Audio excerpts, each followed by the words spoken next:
Welcome to Seggs Talk Radio, a podcast that explores kink and sex through candid and curious conversations. Join me and expert guests in exploring taboos and unpacking what it means to be sex and kink positive. Go check out our new website, sextalkradio.com. That is SEGGS talkradio.com. And I hope you enjoy the episode.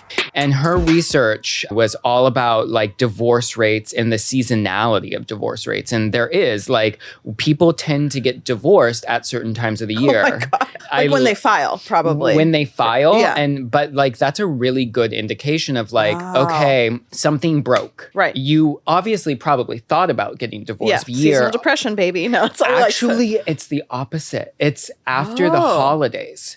So after the holidays, it's like you see how people all the shed. family dynamics, and you're like, this isn't going to work. I want to introduce you guys to Aria, which is a groundbreaking intimacy concierge service for couples. It can help you deepen and explore your relationship and energize it through curated experiences called scenes. I recently received the Sense scene, which was all about sensory play and pleasure mapping with my partner. It came with a premium pinwheel toy, a finger vibrator, and a satin blindfold, as well as a really good custom curated playlist. I had so much fun exploring this scene. If you're ready to spice it up with Aria, go to arya.fyi/STR for 15% off today. This episode of Seggs Talk Radio is brought to you by the HUD app. The HUD app is changing the face of modern and casual dating by giving users a really fun and flirty interface, and also it has bedroom features where you can select all of the kinky and naughty things you're into and show those to potential future partners. I personally love using the HUD app, and I think it's a great system for finding kinky people near you. Go to hudapp.com/sextalk. That is HUDAPP.com/SEGGS talk TALK for more. Not everyone wants a purple sparkly dildo, so when Peep Show Toys reached out to me and sent me their line of the Solina hyper-realistic, body-safe, platinum-grade silicone dildos, I was super excited. When I say they are realistic looking, I'm serious. They are very hyper-realistic. They are soft on the outside, they are firm on the inside, and they have a suction on the bottom for hands-free play if that's what you are into.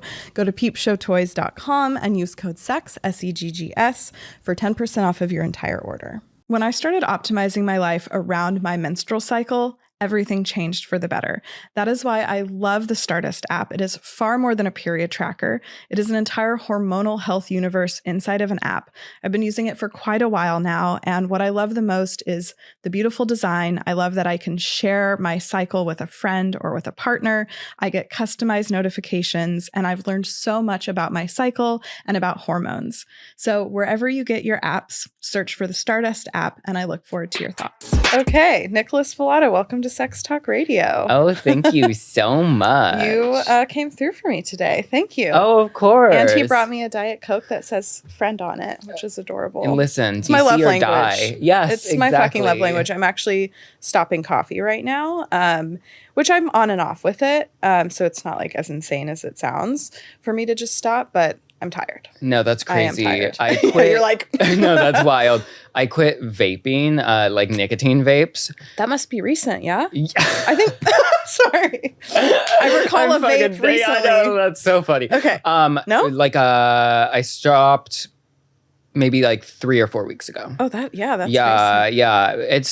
It's not easy to notice unless you're with me for a really long time and you're just like clock, like where did the smoke not come in this time? Right. But it's been like a interesting process because it was all about oral fixation for me. It wasn't really like addiction situation. The ones that I've tried just taste fucking good. I'm addicted to like the taste and the... Thank you. Yeah, it's like, give me the mouthfeel. That's all I want.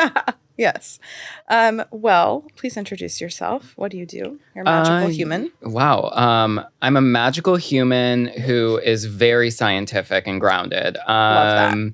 Yeah, I'm a relationship scientist, so I got my feet wet in the field of like sex and intimacy in academia and really learned how to understand intimacy, relationships through more of an empirical lens and how to apply insights from like whether it's psychological research or sociological research into ways that we can actually benefit relationships or create better relationships or create more thoughtful ways to end relationships, right? Sure. And then from that point forward, I went into sort of the private sector and became a head of relationship research at an app, Aria. And It's been like a fun journey to see kind of the application of all of that in real life. I went to a meetup last night that was about AI and health tech.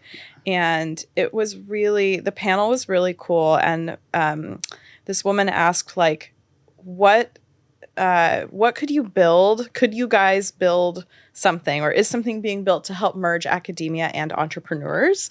Because I thought that was a really interesting point of up on the panel were two, PhD researchers, genius, up on the panel, two venture capitalists with millions of dollars to deploy, but there's something missing. Yeah. And they actually pitched somebody should build not a dating app, but some type of website to help academics with ideas, bring them into the private sector, into the entrepreneurial world. I spent some time at Kinsey last year, and I'm going back again, and I love it there.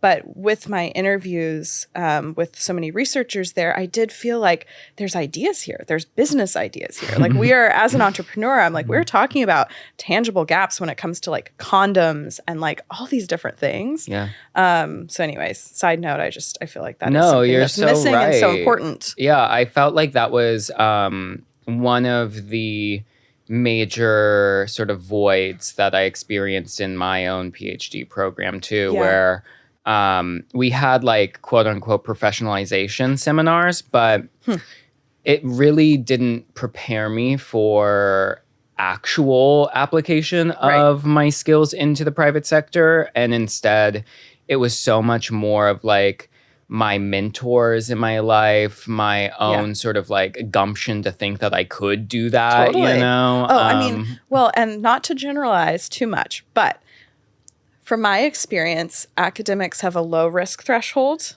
often, and entrepreneurs have a very or I think I may have said that wrong. They have No, you're right. They're unwilling to take risks. And I am the riskiest bitch. I will throw money at anything and be it's going to work because I'm doing it. And it's there needs to be kind of an equalizer there between those worlds. Because we need the researchers, we need the academics. We also need them to ground us a little bit and bring us into reality. But we also need them to move faster, and we need them to have more generalizable in real life benefit in our lives. And I loved academia in a lot of ways, but probably the biggest reason I left academia was the bureaucracy of trying to get anything done, and then also the outcomes of what you do serving more of the people in that bureaucracy rather than serving kind of a public, right? And I would see these amazing findings. For instance, I worked with somebody who studied breakup trends, and so interesting, right? And her research was all about divorce rates and the seasonality of divorce rates. And there is people tend to get divorced at certain times of the year. Oh my God. Yeah. When they file, probably. When they file. But that's a really good indication of okay, something broke. You obviously probably thought about getting divorced, but what time of year? Seasonal depression, baby. No, it's all actually it's the opposite. It's after the holidays.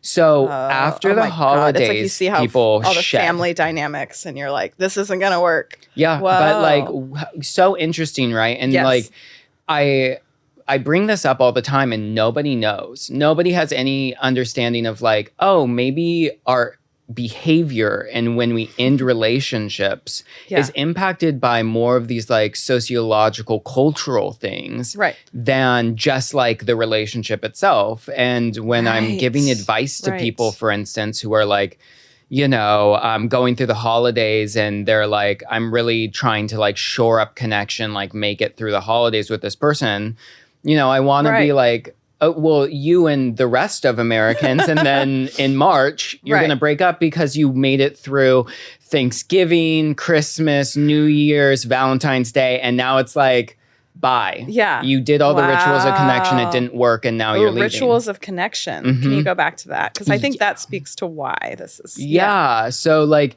I always get the retort that Valentine's Day, it's overrated, yada, yada, yada. But there's like a bunch of holidays back to back. In fact, I fucking love holidays, and I get a little sad this time of year because I'm like, exactly. And to dress up for. Those of us who like don't have relationships, we do like, we know that those are like times where theoretically we would be connecting with a partner, right? Yes.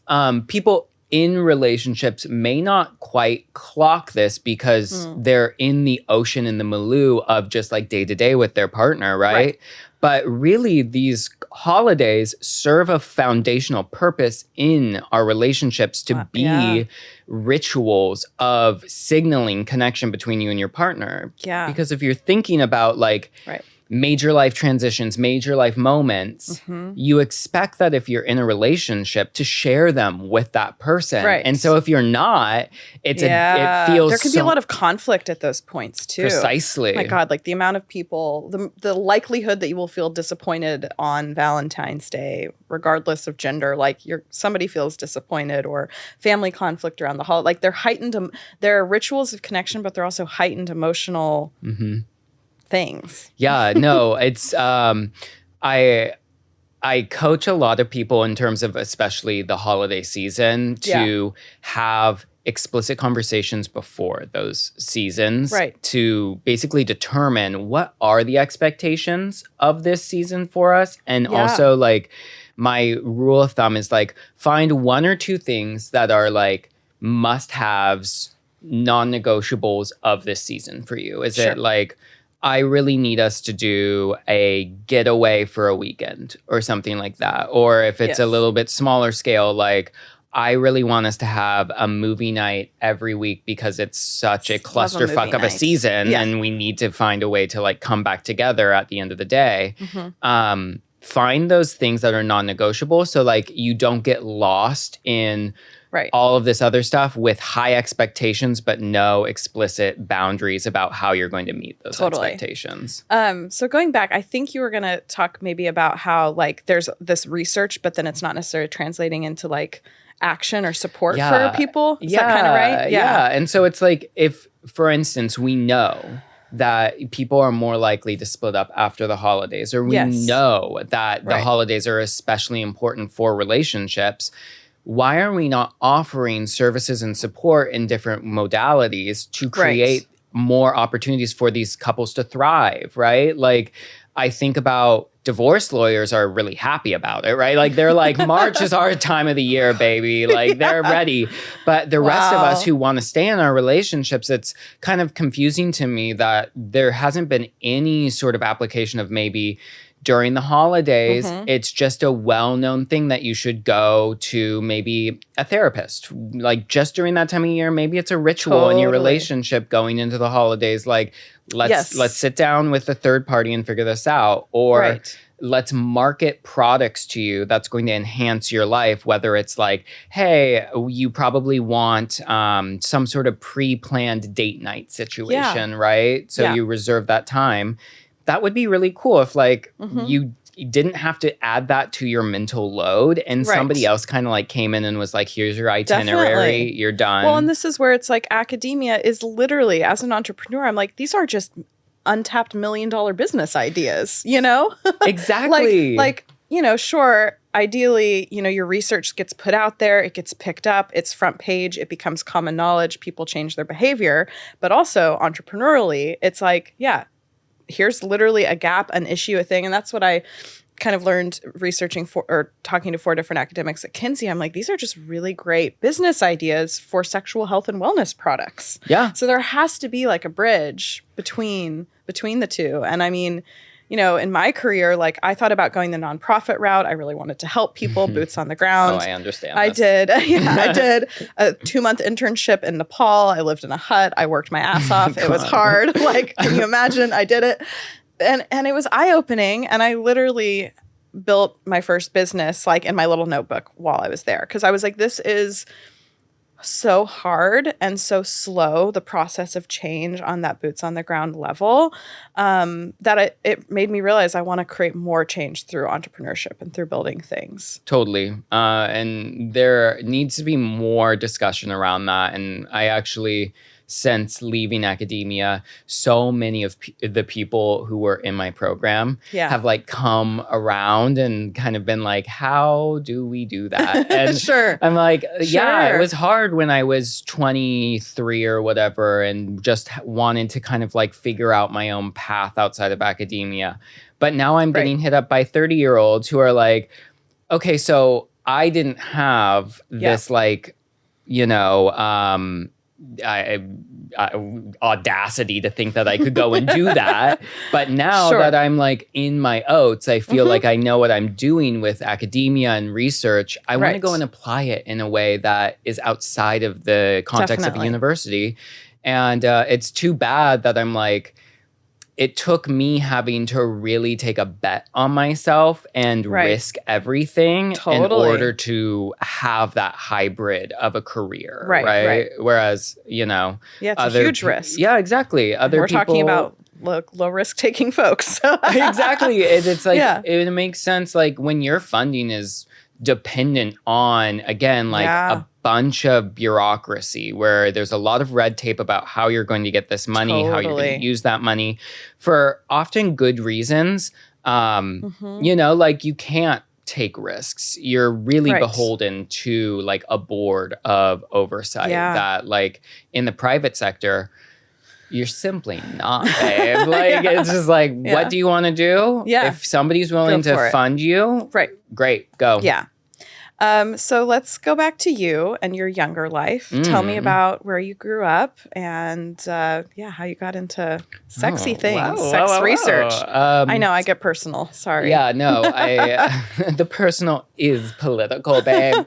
You're Midwest, right? No, I'm Pacific Northwest. Oh, okay. I'm a Seattle baby. That's right. Yeah, okay. No, sorry, this pale complexion has had lots of years put into it. I'm West Coast born and raised as well. Okay, so I did Seattle and then LA for a little bit and then moved back to Seattle and now New York, right? But Seattle was a really interesting place to grow up in. I think like I quite grew up open-minded community. Right?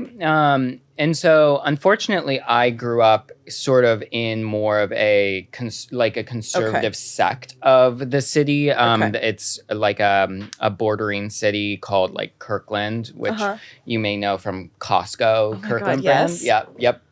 Rep. So anyways, there was like definitely when I was growing up, we weren't sort of at this like, I don't know, consciousness level with Gen Z that we see, where there was acceptance and love for like the queer communities. And your parents religious? My father came from a Catholic Italian family. My mom from an Irish American family, but I mean, she was a lot more sort of like open-minded. So it was sort of this juxtaposition of like one parent being like, let's buy you press-on nails and cute dresses. And then one parent being like, I'm going to put you in youth group. And it never worked out, babe. Like I got kicked out of like every youth group. You did? Yeah. Like, are you kidding me? Imagine me being asked to read the Bible in a circle. Like, I was like, so we're all aware that this is made up, right? And like no shade. That's so sweet though that your mom tried to buy you. Yeah, always. And so, you know, like I grew up in this interesting place where I knew that there was this very liberal, fun city right next to me that I would go to all the time. And then my day-to-day, though, was this very conservative area. And when my parents split up, my dad actually moved to rural Washington. Okay. And so I actually started living in conservative suburb and conservative rural Washington, right? So it was 50-50. And then as soon as I turned 17, I got my ass out of there, moved to Seattle. Right into college. Went into college at the University of Washington. And at first I was going for a business degree, I believe, because my parents refused to pay for any degree that wasn't like generalizable, right? So it's just classic. Get your corporate job, kid. Yeah, exactly. Yeah. As I started going through the courses, I, was slowly going brain dead as well. And eventually... Accounting? Like what? No, literally. It was like the financial courses where, maybe I should have paid attention more. As an entrepreneur who's not good with money, I'm hiring a CFO. Precisely. As an entrepreneur, you actually just hire somebody to do the stuff you're not good at. Thank you. That's my motto is specialization, please. Agreed. And so I started thinking about other things that I wanted to do and secretly changed my major to psychology. Cool. And then as I started going through psychology, I was like, how am I going to apply this? I don't really know. And I think there was just so much in my brain about being queer, coming to college. I was in a really problematic relationship in college that, I just didn't understand if this was normal, if I deserved this as love. And I fell into these courses with a professor named Pepper Schwartz, who is incredible. Yeah. And she, I don't even know, saw something in me. I can't even tell you why, but I was handing in, this is during the days when you handed in and not ChatGPT. Yeah, exactly. Written paper. Yeah, exactly. So I showed up at her office with the timestamp the good old days. Everything, right? Our kids' generation literally won't. No. I miss that. Going to the library, getting a book. You had to have a card to print stuff out. Yes. Yeah, you had it's literally archaic now. Yeah, I know. I'm baby girl. The smell of books was beautiful. Totally. And now it's we're destroying the environment with AI. Yes. I swear though that a professor can change your life. I've heard this story before and it's so powerful. Yep. Handed in the final and she said something about really enjoying my contributions or something like that. And eventually, offered me some opportunities to write with her, which is crazy because I was, 17, 18 years old. Wow.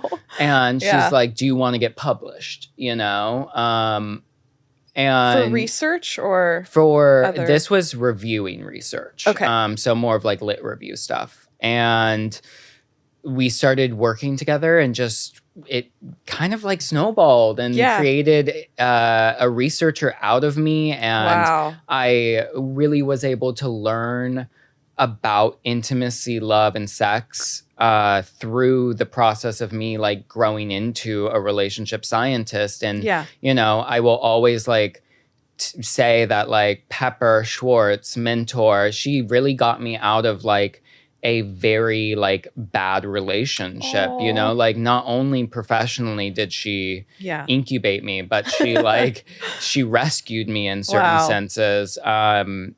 So from there I saw the power of how even from an academic lens as a researcher, I changed the trajectory of my life just by empowering myself with that knowledge. And that's really what kind of became a beck and call for me in my career as a researcher to be what the fuck am I doing if not helping other people like that? Right. Yeah. You said that you learned kind of about sex and intimacy through the work with her. What was the class that she was teaching, or was it about human sexuality? Okay. Yeah. So she taught sociology of sexuality, which was my first class ever on campus. Whoa. And so I feel that's a senior level. Crazy, that's so right? niche. I had to take the most boring I know first 2 years. But it was a great that's class, amazing. Right? And then when I changed my major, I remembered that class that I had taken with her. Right. And she was hosting another class. I believe it was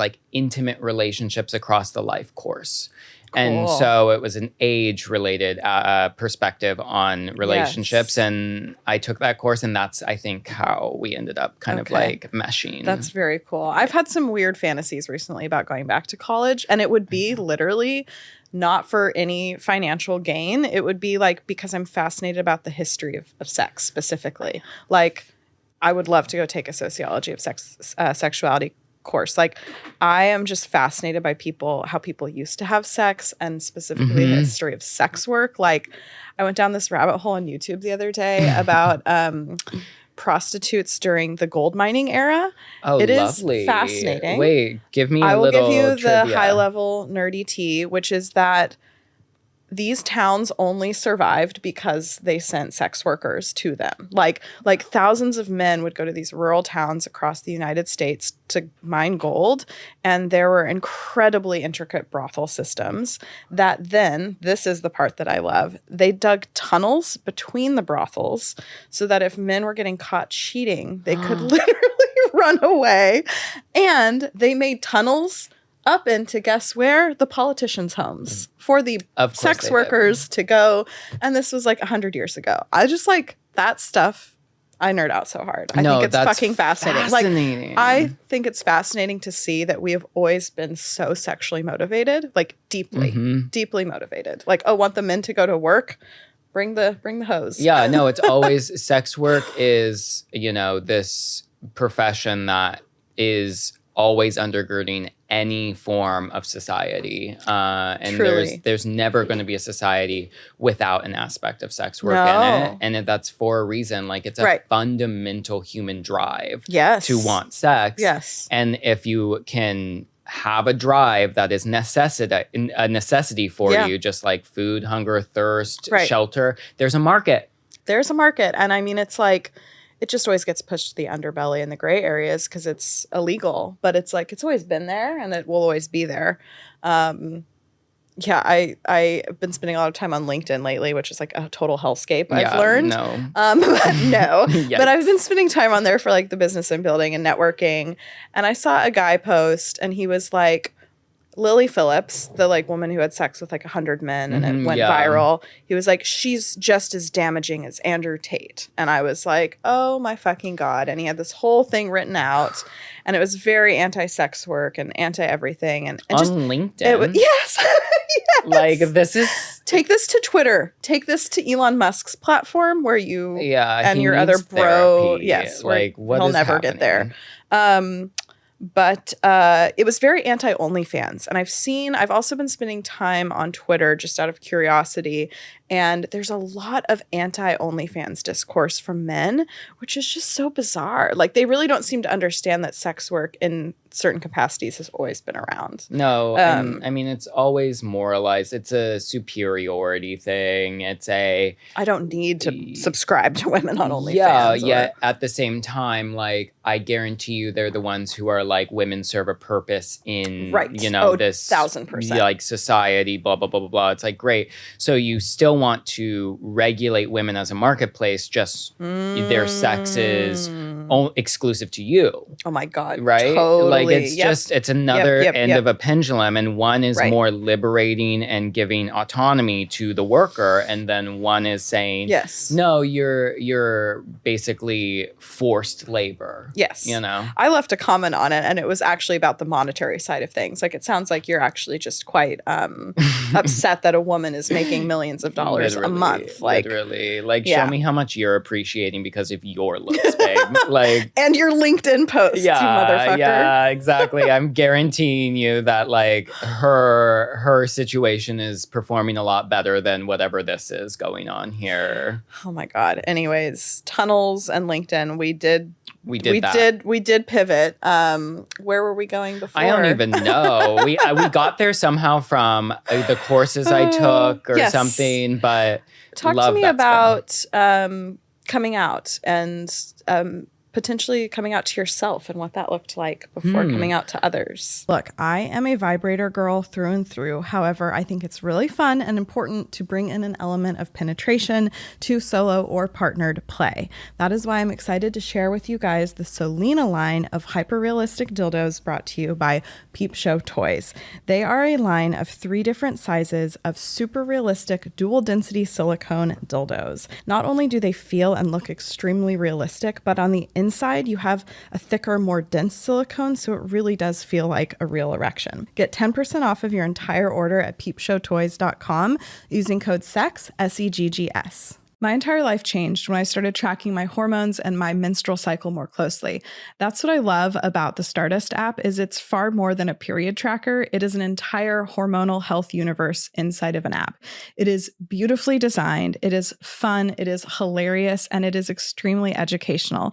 It has helped me redefine a relationship with my cycle that makes it much more lighthearted, and it's extremely helpful as you go through the month. Wherever you download your apps, go and search for the Stardust app, and I look forward to hearing your thoughts. You know, like, I never necessarily thought I wasn't queer in some way. Like, I think when I was young, I thought it was just a natural transition that eventually you became straight. Oh, you know, like I'm like, I haven't seen anything else. Like, I guess that's what's happening. Yes. But then, I mean, by the time I was, pre-adolescent, adolescent, like I kind of understood, like, no, babe, you are hungry for dick, and that's going to be an enduring quality of your life. But did you ever like say things in your childhood to your parents that you were shut down by, or like what was that kind of? Totally. I mean, I think, like I said, my mother was always like, hey, baby girl, let's get you the female action figures and like let you do what you want to do. But never pressed any sort of identity on me type of thing. Sure. My father, like it was a much longer road with my dad. I think that, a lot of gay men have this relationship to other men that is jaded by their relationships with their fathers. And it's this interesting dynamic where the exact people that you are attracted to and desire are also the people who growing up taught you that it's unsafe to desire them. And so you are like looking at your dad, right? You're like, I wish I could be accepted by you. I wish that my sexuality, my identity was safe with you. Yeah. And it's not, right? Yes. Like you're penalized for it, or you're shut down or suffocated because of it. And then you're saying you seek out those similar types. Yeah. As adult men, a lot of gay men have, I believe, a reckoning that they have to have in intimacy, where it's like the convergence of this archetype of my dad never accepted me, and that is my most like clear example of what masculinity was. Right. And now I am craving somebody in the masculine spectrum. Yeah. And I need to learn what it's like to not crave somebody who is not going to give me what I want. Amen. Right. I mean, over here, avoidant masculine role models, just very avoidant. And now I seek out that same. It's almost like I need to earn their love and I'll never get it. And then I'm mostly just like addicted to the attachment dynamic versus loving the person. Yeah, so like if you're not yearning, you're not like happy. Yes. But you're not happy when you're yearning either. No. Like you're just miserable. You're activated. That's all it is. Right. So yeah, I think like it was definitely a more troubling situation with my father, and trying to understand masculinity through his eyes and knowing that I would never be that, Yeah. Do you have siblings? I have a sister. She's like 12 years older than me. So very much like only child vibes. Well, and I feel totally. And I feel like, being a dad's only son, he has so many of his own gender norms of what he put on you. And that's unfair to try to live up to. Yeah, it was rough. And, you know, like, it's something that, while intellectually I can, like, understand, it definitely is something that I'm still in therapy trying to digest and understand how to, like, not only relate to my own sense of, like, worthiness in being whatever, a man or being masculine, which I'm just a very different version of masculinity than I was taught to love. Yeah. And also what that means for my relationships. Like, who am I interested in? Why am I interested in them? And is that interest, or is that like the sort of codification of something that I really need to kind of like shed, you know? I laugh because I feel like really cerebral people, like, this is the shit that keeps us up at night. Like, most people don't even have the self-awareness. Like, a lot of people don't have the self-awareness to be like, I wonder if I like him because his attachment style is like this, and that reminds me of my dad. And this is like, this keeps me up at night, this kind of shit. Absolutely. Like, the actualization and the self-awareness and the ruminating of like, is this healthy? Is this a pattern? Is this a... No, my shower thoughts are just all like... who hurt you? Like, and then... And what is this really? Is this really actually just a date that felt like this? Like, and eventually you have to like, just like, you're then like, okay, it's time for bed. And you're like sitting there and you're like, okay, what you really mean is it's time to take trazodone so that bed can happen in an hour. Like, your brain is completely activated right now.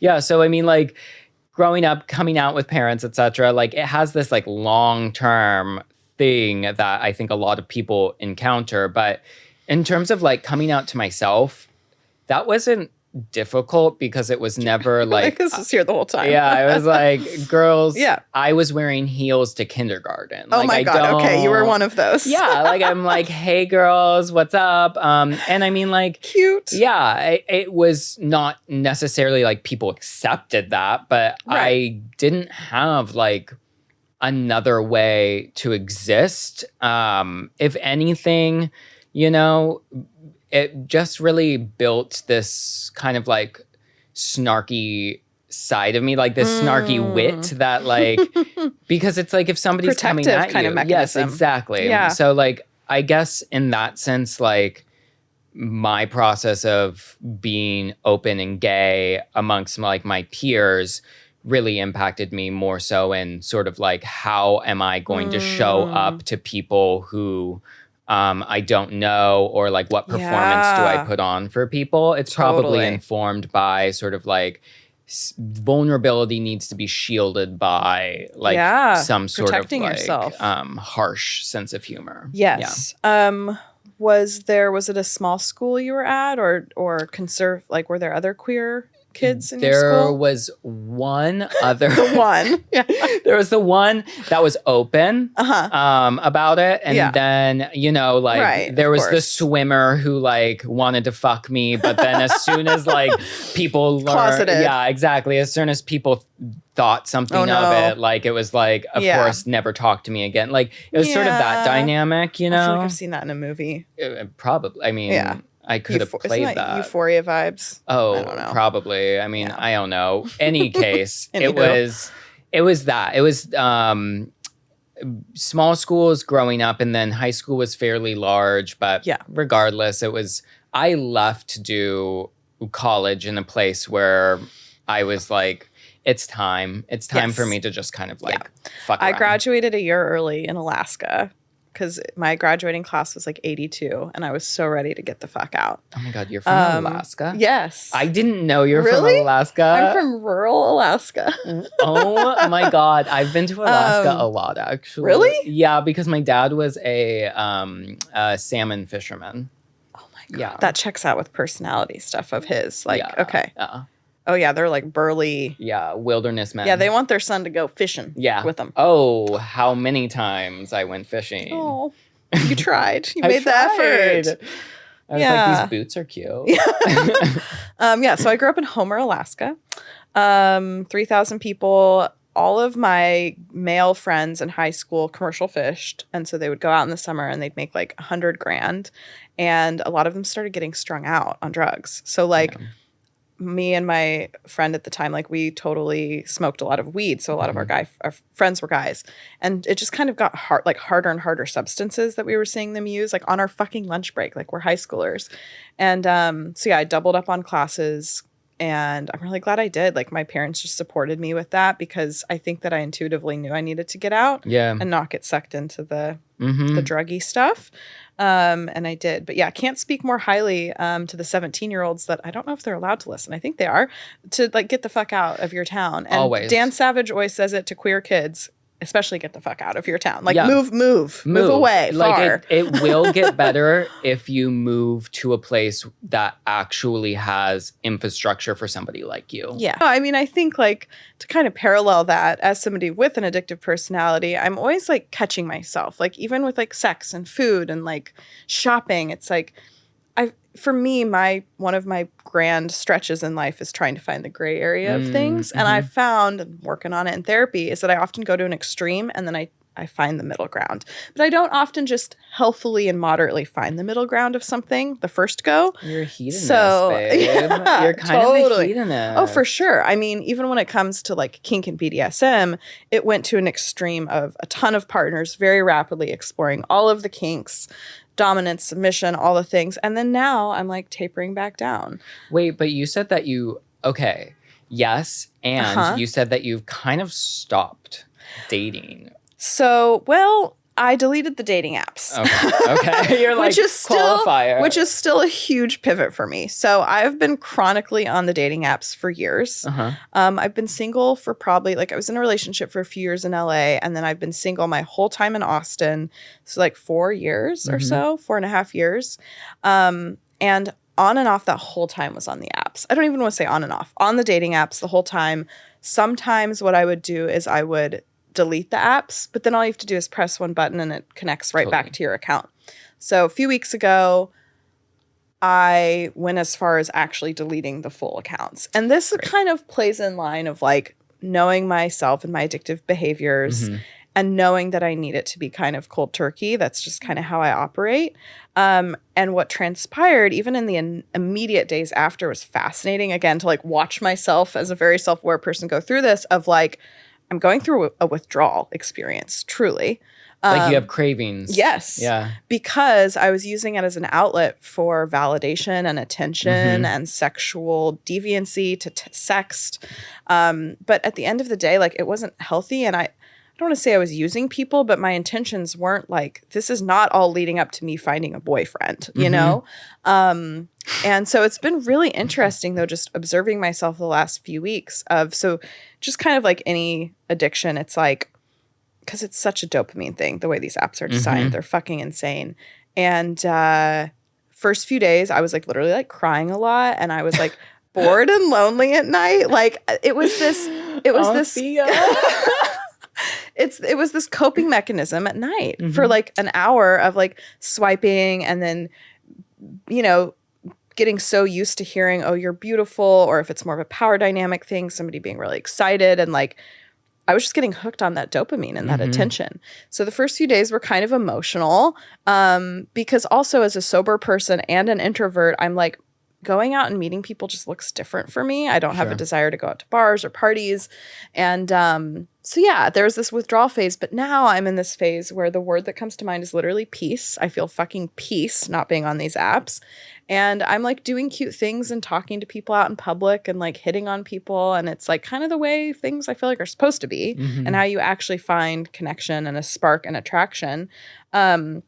But I also didn't like the side of dating apps that it was bringing out of me. Yeah. I started to become, it's been a gradual process, feeling quite jaded and angry at men. Yeah. And I started being very short with men. Yep. And just, you know, saying mean things, saying things that I'm not proud of, and just being like, this is not the best version of myself. Yeah. So. No, absolutely. Anyways. And there's also that there are different gendered strategies, if you want to call them strategies, that people use on dating apps. And I think that it really does play into sort of that vibe of like, I'm angry with a gender in full and dating sail and how this is all happening. Yeah, because men tend to cast their net really wide, but put very little investment in anything. So like they'll swipe right on anyone and like maybe say a hey. Yes. But they're far less likely to engage or plan a date or do anything with any given person they match with. Whereas women on these apps, particularly when we look at heterosexuals, right? Like they tend to be more intentional with who they match up with, who they message with. And so I can... It's obvious to me how that disconnect would lead to women feeling like... why did you even match with me if you're not going to have a conversation? Exactly. But at the same time, for the men, it's like they're not getting nearly as many swipes as a woman. Nope. So they're like, let's just see what fucking sticks. Yes, exactly. And then I'll go back and I'll see if I'm interested or attracted to her. Like they're more like, I get it. I mean, there's an equity there. Yeah, absolutely. Like I think but I like stopped dating for a long time. And I just recently... So didn't you say it was kind of unintentional? Or no, you were just surprised by what you learned? Was it an intentional hard stop? Yes and no. I think it started off... it was sort of like unintentional, just like I'm done for a second here. That's how I feel. Like exhausted. And then it became intentional, okay. Where... I knew I needed time to just figure out how to approach intimacy again. And I felt like I had, gone through some major relationships prior to, quitting dating. Yeah. And I needed time to really digest what I had learned from those relationships and where I wanted to go in the future. Yes. And the dating apps were kind of like clouding that for me, and going on dates were clouding me. And people were getting attached to me in ways that I felt like I felt like a bad party, like yes, same. I'm not here to give you that connection right now, but you have that connection to me. Right. I don't want to be that person. I don't want to be the person who's like, considered like fucking somebody over or a fuck boy or anything like that, right? And so I just kind of like took myself off of a lot of like all of the dating apps I was off of, and then 2, like I really just wasn't even looking for any sort of like sexual, erotic, or romantic connection. And all of a sudden, like a year went by. Wow. And I struggle with loneliness though. Like how did those feelings arise? Yeah. But I felt like that was also part of why I needed to do it, was to confront that. Yeah, that's to what like I've been thinking see about. that side of me and know him and be like, it's going to be okay. Like you do need to find validation and love from yourself within. As well as other people besides like somebody telling you you're pretty, Totally. And don't get me wrong, like it was one of the like loneliest years, one of the like just, there were times where I had cravings like you where I'm like, I just want somebody like literally I need a big spoon. Yeah, just something, right? But then I think like I did like a lot of journaling because like introverts, we go inward. Yeah, you go inward and you're usually really good at that. So I journaled a lot, spoke to myself a lot, and also like brought in a lot of my friends into what I was going through rather than keeping it to myself. Right. Yes. And I feel like, so I started dating like maybe 2 or 3 weeks ago. Oh my gosh. I know. Does that mean getting back on the apps? Yeah. So I created accounts again. Yes. And I've gone on 3 dates at this point. Each with different people. And the third person I went on a date with was actually this week, the THC lube. And I'm seeing him later today, actually. Oh, second date. I know, right? Exciting. So that will be interesting. But yeah, it's been like, it's crazy to see myself on these dates because I'm so much more confident. Like I'm so much more aware of what I want. Yes. And I've been like on the apps as well as on a couple of these dates. Yeah. I am like not dealing with people who don't know what they want. Like when I respect it. Like I'm like, hey, you're in your own place. You're at your own time, whatever. Yes. But when they bring it to me, like, I don't really know, or like, don't. Nope. Yeah. I'm like, great. You're not settled. Like you're clear on what you want from your year off and you're not settling for less. No, I'm selective. And you respect, you've also gained sounds like more respect for yourself too. Absolutely. Yeah. Like I know how I deserve to be treated. I know like, if somebody is not following up, if somebody doesn't have follow through, if somebody doesn't like put in effort to compliment or to make this date something valuable for me, because I know I'm doing that for them. Yep. You know, like if that doesn't get reciprocated, I'm immediately like, okay, great. Yeah, like, wish you the best. This isn't what I'm looking for. Exactly. Yeah, and also, lower tolerance for bullshit. Totally. And I think the other side is a better form of coping with rejection. Like I get a lot of people who come to me being like, oh my God, like I know this is silly. I only went on like a date or two with this person, but it feels shitty that like, oh, it's painful. Yep. And in my sense, it's like, I've started using this like shortcut in my brain. Like, great. So I didn't fall in love with a stranger. Like literally, like I went fall on in limerence all the time with strangers. So, but like it's but still that's different. That's like you can tell yourself like that was infatuation, and they're a stranger. Like if you went on even like 3 dates with this person, that's 3 dates out of a lifetime of their experience and whatever they're bringing to that. You don't know them, right? Like don't hold on to that intimacy as true intimacy. Hold on to it as like a superficial form of intimacy, even a fantastical form of intimacy, which is great that you were able to feel that and brings out a side of you. I have such a creative imagination. Yeah, but like at the end of the day, don't hold on to that because it's a false sense of intimacy and connection with the person until you actually get to see how that relationship works over time. Because the things you're talking about when people are like, well, we had so much in common. Like we love the same shows. We want to go to the same places. We want like the same things in life. I'm like, well, that's beautiful that you talked about it so you could imagine it. Right. But you didn't live it. Those are things you have to live with that lived person. compatibility takes time. Exactly. Yeah. And so like you did not have intimacy with this person in the way that your brain wants you to think you did. Move on. You did not fall in love with a stranger. Our brain has gotten like way far ahead of us and has a completely different like chemical experience. Yeah. Here's a little secret about those couples that can't keep their hands off of each other. They know that intimacy requires intention. What I love about Aria is that you're getting a custom intimacy expert in your back pocket that is helping design custom fit scenes for you and your partner to bring your fantasies to life and help make sex talk that much easier. Just take one quick quiz and they will handle everything from expert guidance to premium products discreetly delivered. Visit arya.fyi/STR for 15% off. If you are watching or listening to this, you're probably interested in sex and or kink and are curious about finding new partners to explore things with. However, it can be difficult to find those people. The thing I love about the HUD app is that it's more than just an app. They have a community, a podcast, and a ton of education.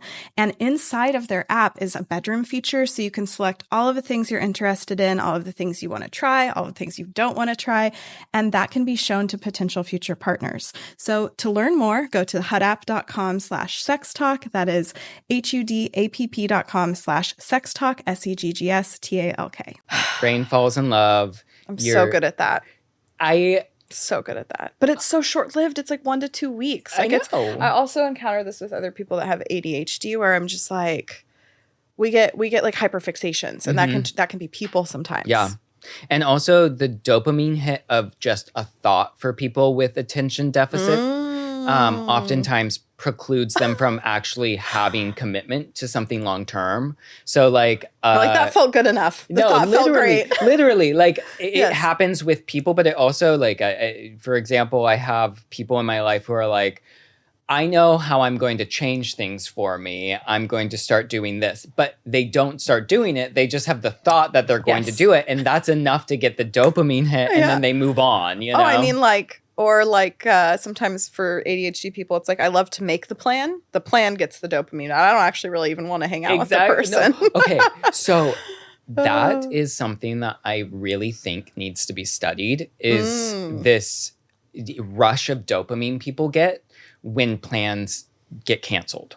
Oh, love a cancel. Because like this is a phenomenon that means that we actually don't want to be doing any of this shit. Right? Why are we doing it? People are like, there's a loneliness epidemic. And part of me questions, like, don't get me wrong, I think that there is a loneliness epidemic, but I think that people don't want to leave their house also. Yes. I think it's also just a alone epidemic. Like, I want to be alone epidemic. Right. Like, well, it's a lot easier. Yeah. It's just easier. And I mean, there's also a lot of depression, which also lines up with that, and social anxiety. Yep. And technology also kind of can exacerbate. That's what I was going to say. I'm like, some you of the can get symptoms. as much dopamine sitting on your couch in yes, like 4 hours as but you it's would not like serotonin vibes of sitting down with a good friend for multiple hours, right? Yeah. I mean, because serotonin's a more steady, long-term one. Absolutely. I mean, like when you measure the benefits of like a digital community versus an in real life community, we do see differences in quality of life. Yeah. But I think that the immediate hit. Right. Well, that feels better because it's more intense. Yeah. And so like, you're kind of like, no, I'm just going to log on. And for instance, online dating apps. Yeah. Yep. You don't have to go on a date. You just can go on an app. My behavior though is changing. Like I am not just sitting and swiping. I am going out and participating in the world. And that is fucking cool. Isn't it? Okay. So what I want to know is having this intention behind dating, like, have you gotten clarity on what your goals are too? Like what you're actually looking for out of dating?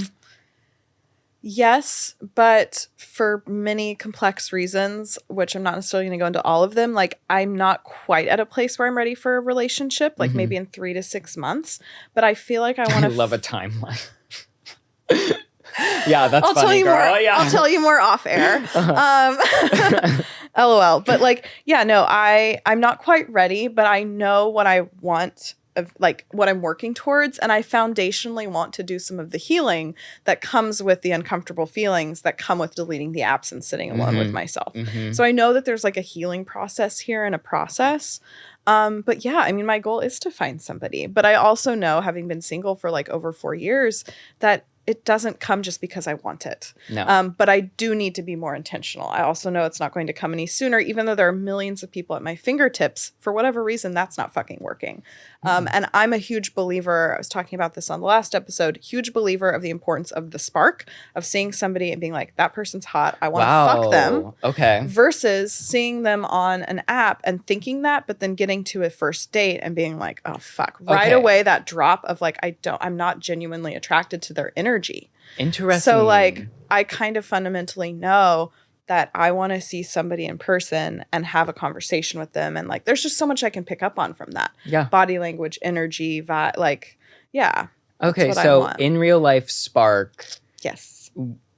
This is kind of, I'm sure you know, like against the pop psychology movement right now amongst like therapists and relationship experts who say like, fuck the spark. Have you heard of that? No. Oh, like it's... Oh, saying that like the spark is more of like a fear response or something? It's like yes, and also like chemistry does not make for a relationship. Well, sure. Right? And sure. But I think both and. I think that you understand this, like in what you're saying. Like you're like, I want to see. I mean, I've also gone on good dates. I've also gone on good dates where it's usually the opposite. They're not super attractive on an app, and then I meet up and I'm it's like a reverse surprise. But I mean, I've had relationships from people on dating apps. It's not black and white for me. I just think that there's something very important that is being lost with apps and modern dating that's not encountering.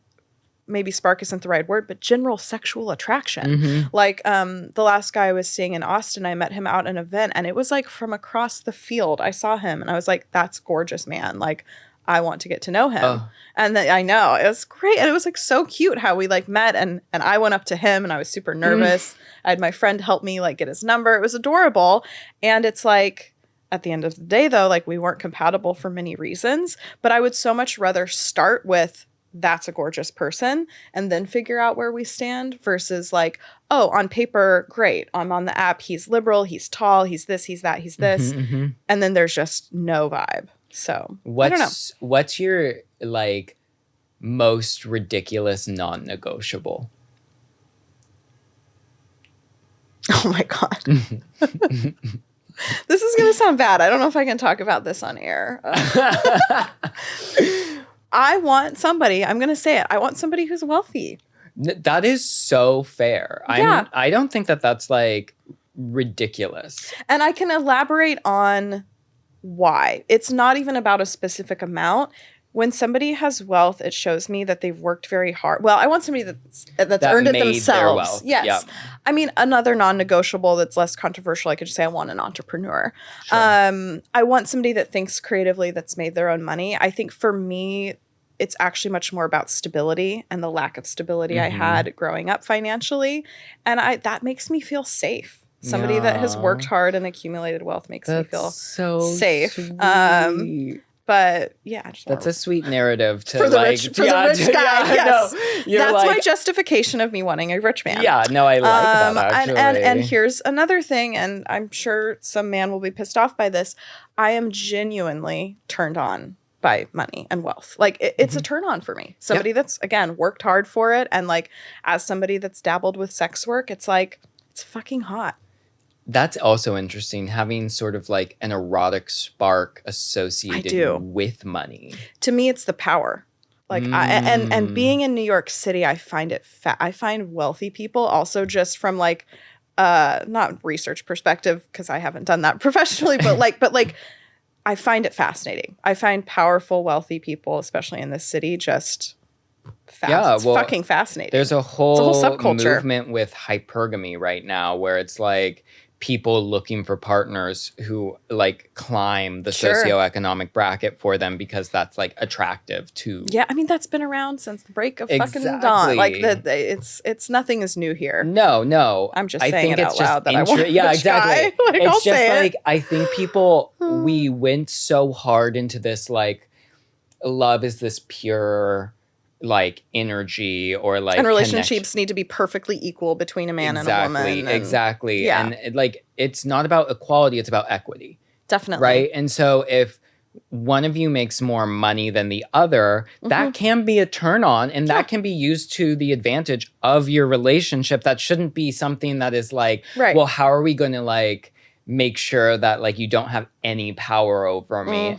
It depends how you're using that power. Yes. Like there is financial abuse. There are like coercive tactics people use with money, but also I've seen people use money in ways that are just like truly like, I'm going to fund your passion. Right. You know? Yes, and that's currently beautiful. taking applications. Yeah, I know. Long-term, looking for long-term sugar daddy. Honestly, while I build my company. Yeah. Like I'm trying to build a fucking company. Yeah. So yeah, I mean, for me, it's more of like the pathway to maybe how they got there. Like I really do love entrepreneurial people. Another non-negotiable, not a crazy one, but like, please have gone to a fucking therapy session. The amount of straight men that I talk to that are like, I know what therapy is all about, or I went a couple times when I was a teenager. Like, I need you to have more of a curiosity about yourself, and your self-awareness. And it's something I'm really struggling with. Like, I'm kind of reaching this point where I'm like, I'm not sure. I think I need to date. Well, I've generally found that I jive a little bit better with like bisexual men or heteroflexible men. Something comes along with that of like, I don't know, self-awareness. They've done some more self-exploration. There's a greater stigma for them to take on. Right. And that shows like a level of comfort with the idea of like, I can handle people having misconceptions about my masculinity, my strength, and my like, like men are taught from a young age, masculinity is aggressive. Like it's like the words that we even use, like you're killing it. You're going to like smash them. You're going to destroy, right? Oh my God. It is like, it's always about these like very destructive, aggressive terms, right? And so like, when you are a deviant from whatever sort of like masculine image with, for instance, liking multiple genders or something like that, suddenly you're also seen as like weak. Like you don't have these qualities. Masculinity is this like, it's a total package. It's like you have to have everything or you get none of it, you know? And so they've brushed up against like breaking that down. Yeah, and they now understand that that's a false image of masculinity, right? And so they're like, I find a lot of times for bisexual men, like they oftentimes are able to understand the nuances of gender and relationships with people of different genders in more like, you know, contextualized, nuanced, empathetic ways because they themselves had to like go through that process. I love understanding why it's been working out so well with heterosexual and bisexual men. There's just so much more emotional depth that I found there. So that's really well said. What about you? Any crazy non-negotiables? Oh, crazy non-negotiable. I don't know how crazy mine were, but I think that one of mine is I am very big on somebody who is a action-oriented person. So totally. If I see that you don't try and plan a meetup with me and it's like I have to reach out, like I'm not above saying like I want you to reach out to me. Like not be out of a passivity.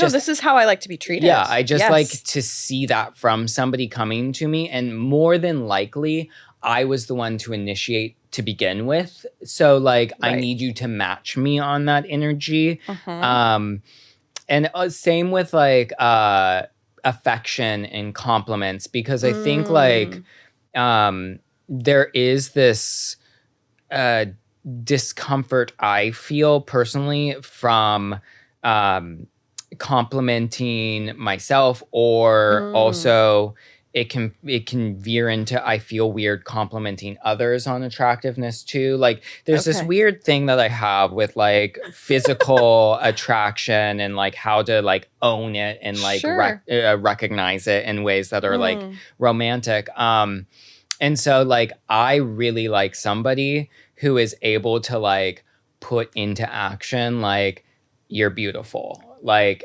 and just say that with being 100% earnest, because like me saying like I'm beautiful is like completely like it's sarcastic, sardonic, like I'm just like that. So I like having somebody there who's able to remind me like, no, like have some self-worth about your physical attraction, because I know I'm smart. I already know, like, I can, like, whoop your ass in a debate, you know? Like, I already know I've really taken the reins of, like, my finances and done a bunch of things in my life. Yes. What I really need is somebody to come in and, like, remind me that, you know, you're not undesirable physically, too. Yes. And so, like, that. You know what's interesting about that is that I feel like being kind of public-facing and, like, having been on all the dating apps, and like I feel like I've been told a lot on the apps like that I'm pretty and all these things, and what I actually crave is being told I'm smart and intellectually like it's not exciting for me, it's not novel for me to be told I'm pretty. Like that actually really does nothing for me. What I crave is somebody to say you are so smart or you're so creative, like, because I want people to be going to those deeper and deeper levels, you know? So it's so interesting how it's kind of like, it's almost like how we are publicly show ourselves. We want people to acknowledge the other. Yes, exactly. Yeah, like it's cool. It's, I think also so gendered, right? Because women are so often prized for looks, physicality. Or beauty or brains, exactly. Like categorized as well. So it's like you can be either or, right? Yeah. And I think men, it's especially like effeminate men or like queer men, you know, like I don't know if there's a lot of like you know, love being thrown around in terms of like attractiveness when you're kind of more of a nerdy feminine gay man, right? Like I'm like, that's sort of my vibe, is like I'm smart and I'm like kind of like caustic in ways. And I'm definitely not super like traditionally masculine. I have a button up on today. Like when I'm recording, there's button You're wearing way more clothes than you usually do. But... yes. There are like tattoos everywhere that I need to show, babe. You look but great. like, I think that it's interesting, like you said, like how there's this interplay of like how we present ourselves and then what we actually want to be complimented on are these things that are like the invisible work that goes into it. Like, because for instance, you do put so much brains and creativity and passion into your projects that comes out in this like aesthetic, beautiful way. Right. Thanks. And like, on my end, it's like I put a lot of effort into curating outfits, like understanding what I like on my body, how it fits my frame. Right. Like just see us, acknowledge what's going on right in front of you. Exactly. Yeah. And it's like the compliment that is the compliment of what I'm working towards rather than the compliment that everybody is going to already say to me is always going to land so much harder. Yes. Yeah. And I mean, looks are great. A hot guy's great. But like at the end of the day, like what I really crave is being seen on a deeper level. Absolutely. You know, like I don't really have like a type. I mean, my friends would say I have certain types. But like the people that I have fallen for are the ones that genuinely can connect with me on an intellectual level. You know? So... yes, but also, I don't know, because like you said, you were like an avoidant girly and... No, I'm anxious. Oh, you're anxious. Yes, I'm anxious. You're anxious. Yeah, no, I find the avoidant men who play out being dismissed by parents and men. Yeah. Okay, that makes sense. I'm anxious if they're avoidant. If they're avoidant, I'm like, love me. But like, I can be secure if the person's secure. Okay, so I want to play a game because I'm avoidant. Okay. So like... You are? Yeah, I'm avoidant. But I like... Okay, so on a first date, a guy says that he's looking for a life partner. What's your reaction? Actually, that would make me avoidant. That would freak me out. That's too much. Okay. It's too much. A man says that he's looking for a girlfriend. If he said, I'm looking for a girlfriend, if it was phrased more intentionally, I would be into that. Like if it was kind of like, yeah, I'm really at a place right now, because I have this theory and I've heard it before, like on social, of like when a guy decides he's ready for a girlfriend, it's whoever comes next is the girlfriend. Yeah, right. So it depends how it's phrased. But if it was like, I'm at a place where I'm looking for something intentional, I would like a relationship with the right person. I'd be like, great, cool. Yeah, that's hot. Like I've had to train. So that reaction, I've had to train my brain to find attractive, because if somebody were to say that to me in a previous self, I'd be like, great, roadrunner, bye. Like just fully leaving you hanging. It's less about that initial thing though and the behavior that follows. If somebody is all up in my business, I will become avoidant and freaked out. It's like, and this sounds so unhealthy, and I probably is and should be a therapy thing, but it's like,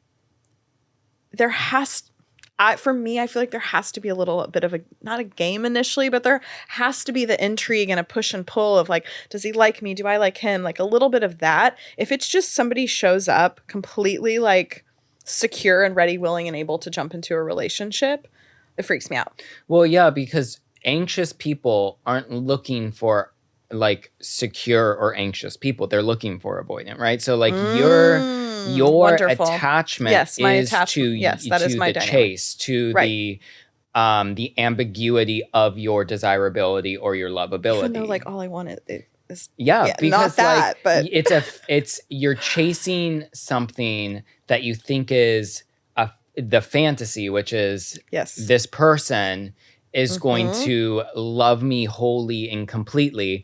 But in the process of chasing that person, you have to suffocate who you are, because you're worried that if you show up, you're going to push them away. And so it's better to chase them with this fake version of yourself. God, stop. Am I just like fully like calling out things?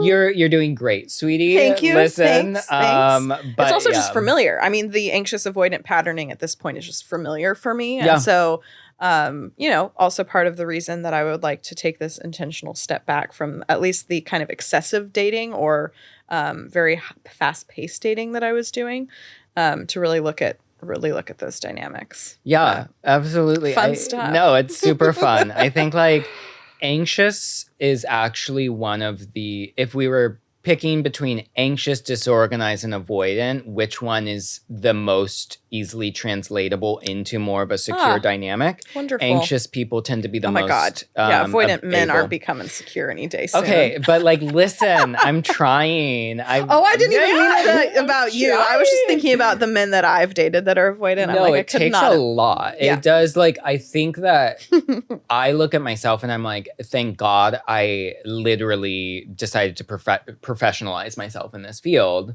because otherwise I don't even know like what sort of like cave in the middle of the woods I'd be living in emotionally, you know? Do you find that you attract anxious men? Anxious men do really enjoy me. Yeah.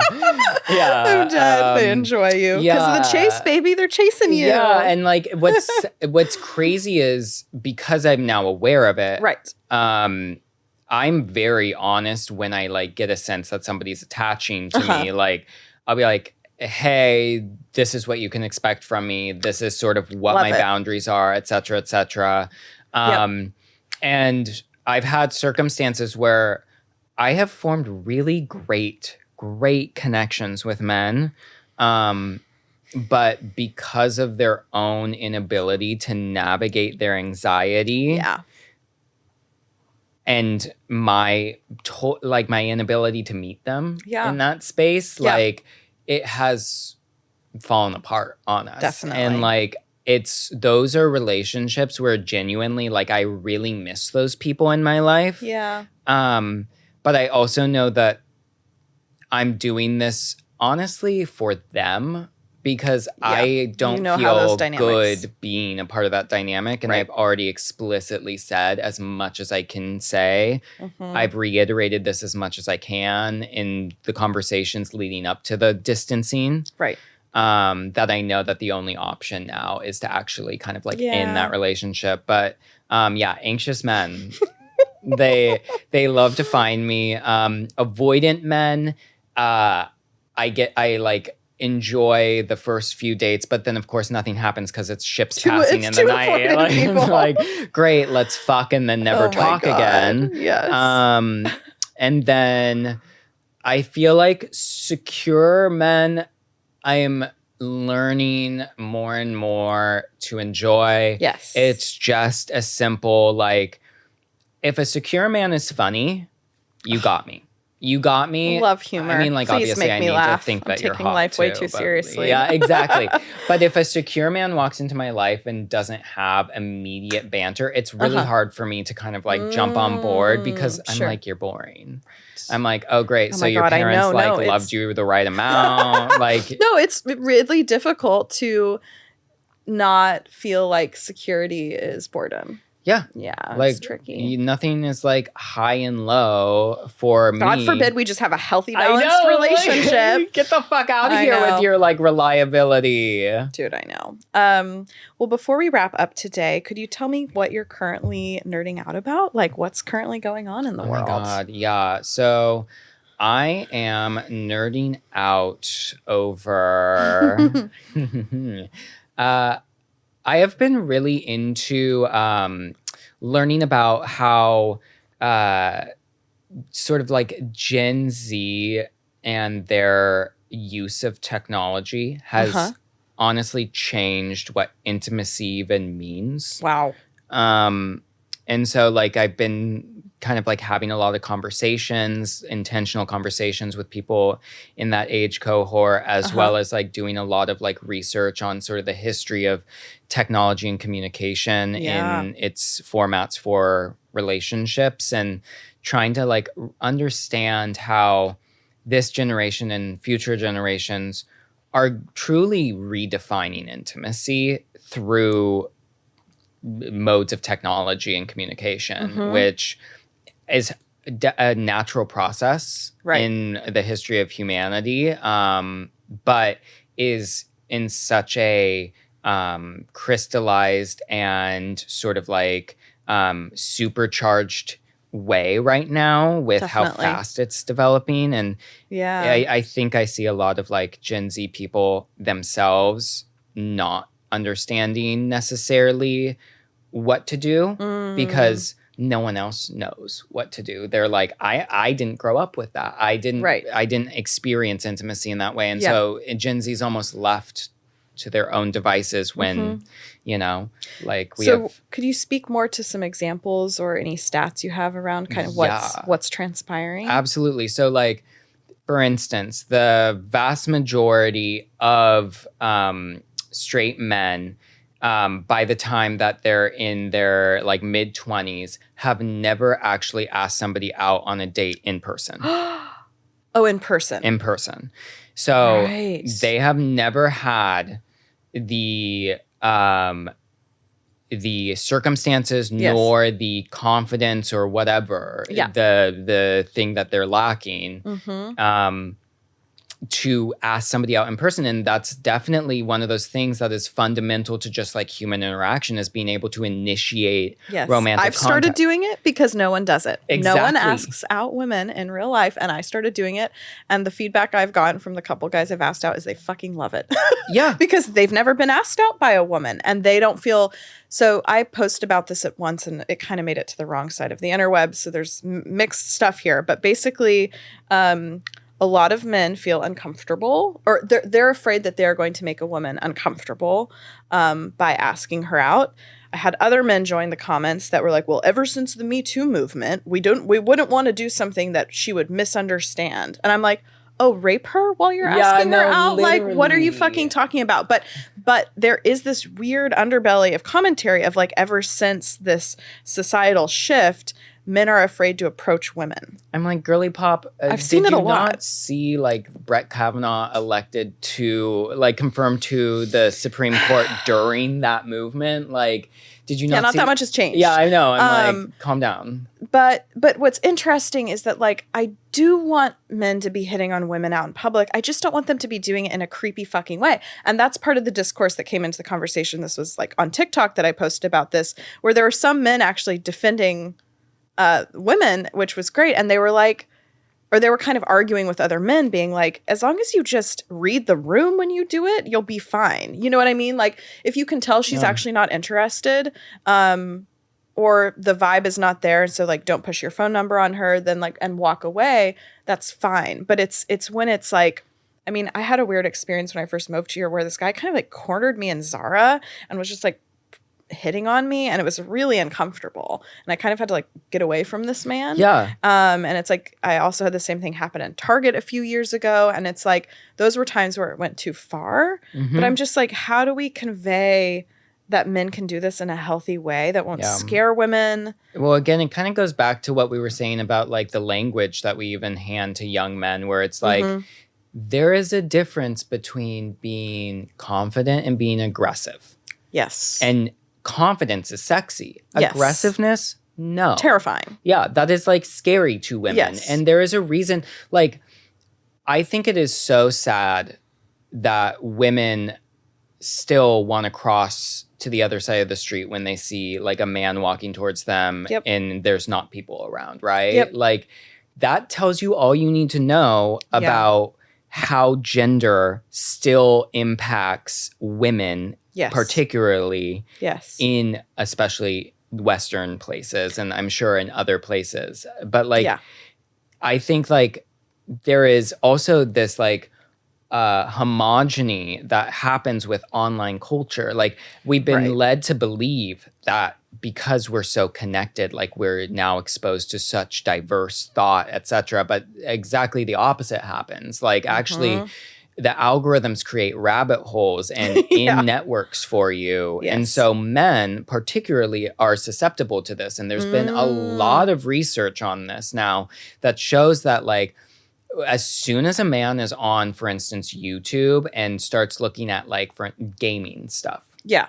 All of a sudden there's all this like right-wing stuff that starts coming in and this sort of like traditional male values. And eventually they end up in the like Andrew Tate of it all, right? Yes. And that is what online culture is doing. And again, like when I was talking about like Gen Z and intimacy, yes, like that is how online and technology culture for Gen Z kind of changes intimacy for them. Because like if you're thinking about like, well, you know, even millennials have this culture of like, you know, who's gonna like ask somebody out? Like, are you gonna send them a note? How are you gonna be cute and flirty? Whatever. I'm gonna text them if you were lucky enough to be part of that millennial generation. But still, like, you grew up with razors and shit like that, where like you're not like flip phones. Yeah, exactly. But when you're talking about Gen Z folks, they grew up in a culture where they literally can spend the entire day in their bedroom and still feel like they like engaged in a social network. And the problem being that social network that they may have engaged with lacks, for instance, gender diversity.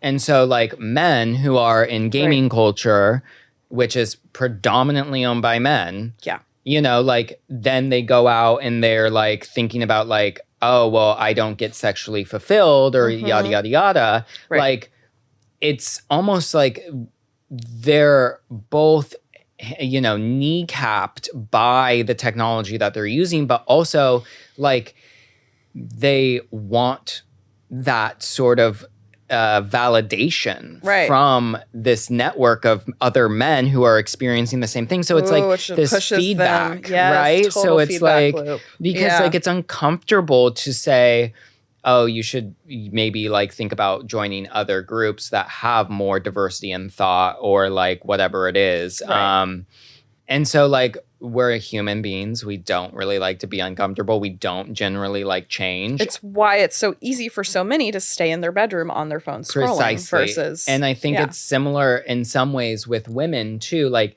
I think because of the context of the power differential between genders, women do have to kind of like navigate a world differently than men in the sense of they do have to understand a lot of masculinities and maleness. But women too become siphoned into their in networks. And that's when you start hearing things like all men are trash or like, you know, fuck men or like the 4B they're all this movement way, they're or all whatever. that way. They're all this way, they're all that way. So it happens on both ends. One is definitely more likely to cause violence than the other. For sure. But then at the end of the day, the majority of us are trying to fucking date each other. That's the thing. That's what's so fucking crazy. It's like, it almost seems like it's not working out, but this is who we're going to be with. Like, there's got to be some bridge here. Gen Z has the least amount of sex out of any generation. I'm not saying that's a bad thing. I'm just saying that's a thing. It's a fact, guys. It's a fact. They're also having the lowest frequency of intimate relationships. Okay. And so, like, there is this question of when is the right age to experience intimacy? And it almost feels like for Gen Z... it's becoming older and older. But what we see is as you get older, you know, like with gender particularly, there becomes like a wider disconnect with like who you're looking for versus who's available. And so like I'm worried in the sense of like, especially people who are chronically online, who are a part of this Gen Z that really ingratiated themselves into technology and use technology as a means of connection and socialization, as like they don't have these skills to navigate like an environment with a lot of other people and thoughts. And then whether they're relationships, but like again, you have to somehow only accommodate the ideologies, opinions, the ways of life that you're familiar with in a very homogenous group. And that's kind of not only problematic in terms of finding somebody, but like also scary to me. Like maybe we need to start thinking about the ways that like technology can be used, because it can be used to create more connection and in real life interactions with people. But instead, the companies that are running these this tech as well, like social media companies, probably the most obvious one. Oh, they want us to be hooked. They want us to be on there all fucking day scrolling. Exactly. And they're designed, and they spend billions of dollars to do that. Exactly. So it's like there needs to be a movement, not only on the ground level of people using these apps, but also like there needs to be, unfortunately, this fantastical image of like the benevolent billionaire, which I'm not relying on happening, but like, we do need some like Daddy Warbucks to come in and say, I'm going to create something that actually facilitates intimacy and connection in real life, but I'm meeting this generation where they're at, which is on their phones, right? Yeah. I mean, I think that like what's tricky, and I've even noticed this with myself, deleting the apps, going out more in person, like social interaction is hard. Like regardless of how much time I spent on my phone when I was younger or as a teen or now, like social interaction as somebody that, has a little bit of social anxiety, like it's uncomfortable. Like I went to a thing last night and just like mingling, going to different groups, introducing yourself, then like gauging if a guy is single when you're talking to him. Like maybe this is also because I'm neurodivergent, but like it's fucking hard. Okay. Also, you Irish goodbye so hard. Like I don't think I've been to an event where like I said goodbye to you. No. And that's not like, that's literally because I'm uncomfortable and I'm like ready to leave. No, and I respect it, but like it is that, right? But imagine somebody who like doesn't necessarily have the community to pull them into a real life circumstance, right? Well, that's what I'm saying. It's like, I know how I feel in certain situations. Okay.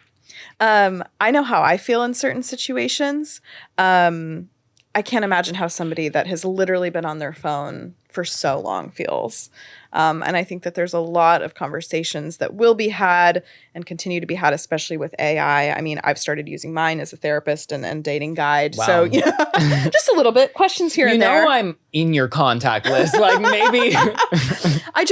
With the rise of all of that, I think it's really important to keep having these conversations. So where can people find you, my dear? Yeah. So I go by the handle Mind on Love on Instagram. Perfect. So absolutely find me there. And also my website, mindonlove.com. And easy. Like, just hit me up, babe. Yes. Yeah. Okay. Thank you so much. Of course. Thank you so much for tuning into the episode today. Be sure to stay in touch with us on socials at Seggs Talk Radio Podcast. That is SEGGS Talk Radio Podcast.